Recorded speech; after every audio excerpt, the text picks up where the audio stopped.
Lorsque l'homme est racheté et que son être se renouvelle de jour en jour à l'image de Christ, il est de la plus haute importance pour la puissance des ténèbres de garder quelques terrains, quelques points de contact, quelque chose de la nature adamique dans le corps ou l'âme.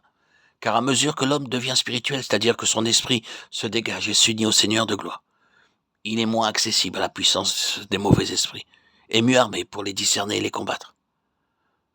Mais comment l'enfant de Dieu pourrait-il lutter avec quelque chance de succès s'il ne discerne pas l'adversaire, s'il nie son action possible sur l'âme, s'il n'accepte pas le fait de la chute et ne comprend pas que celle-ci se produisit justement dans le domaine sensuel, psychique où Satan provoqua la désobéissance, la révolte, par la l'appât de la connaissance.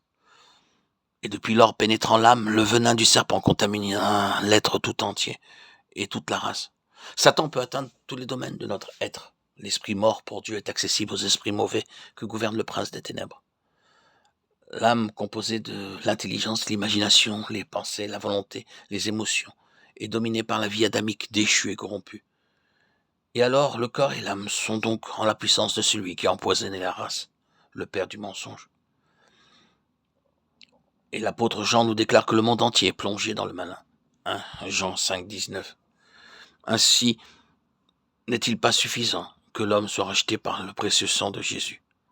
Il faut encore qu'il soit transporté, transféré hors de la puissance des ténèbres dans le royaume du bien-aimé Fils de Dieu, et que toutes les parties de son être, l'esprit d'abord, soient renouvelées successivement par l'affranchissement de la puissance du péché et de la vie inférieure. Si la première création a été faite de façon étrange et merveilleuse, Psaume 139, 14, la seconde création de l'homme, déchu, plongé dans la matière et le malin, est bien plus extraordinaire et merveilleuse encore. Tombé, il est relevé, et son esprit domine à nouveau sur l'âme et le corps. Œuvre extraordinaire que seul pouvait accomplir le Dieu, Père, Fils, Saint-Esprit. Le Père donne le Fils, autorise le don de sa vie. Le Fils se donne.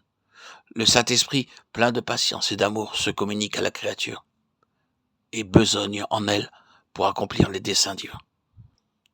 Il va sans dire que le prince des ténèbres s'oppose activement à la délivrance de ceux qu'il tient captifs et que tous les degrés d'affranchissement sont l'objet d'une lutte acharnée. Connaissons donc les éléments de la nature déchue qui offrent le terrain d'action favorable. L'Écriture nous dit que l'homme non régénéré est l'esclave de Satan. Vous étiez morts dans vos fautes et dans vos péchés, écrit l'apôtre aux Éphésiens. Enfants de rébellion, du nombre desquels nous étions tous autrefois vivants selon nos passions charnelles, accomplissant les désirs de la chair et de nos pensées. Éphésiens 2:2. Lorsque l'esprit a été vivifié au contact du Saint-Esprit et affranchi de la domination de Satan, il demeure que l'âme et le corps restent accessibles à celui-ci.